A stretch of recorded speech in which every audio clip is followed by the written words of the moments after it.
কালকে পনিরের কচুরি করেছিলাম, এবার কিছুটা পনিরের যে পুর সেটা বেঁচে গিয়েছিল।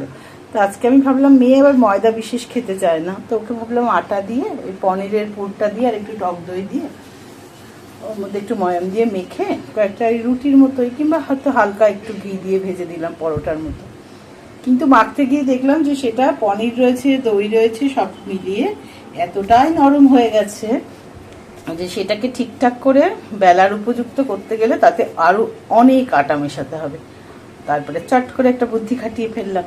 আসলে অনেক বছর ধরে তো রান্নাটা করছি, ফাঁকিবাজি দিলেই আমার একটা করে নতুন রেসিপি হয়ে যায়।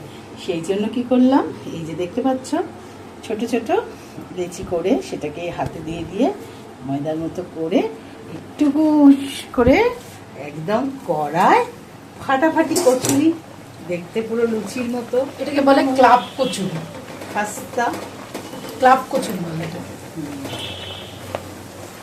আর মেয়ে তো খুব খুশি, ভাবছে একটা নতুন কোনো রেসিপি। আমার সব ফাঁকিবাজি হচ্ছে একটা করে নতুন রেসিপি। এই হচ্ছে আউটকাম।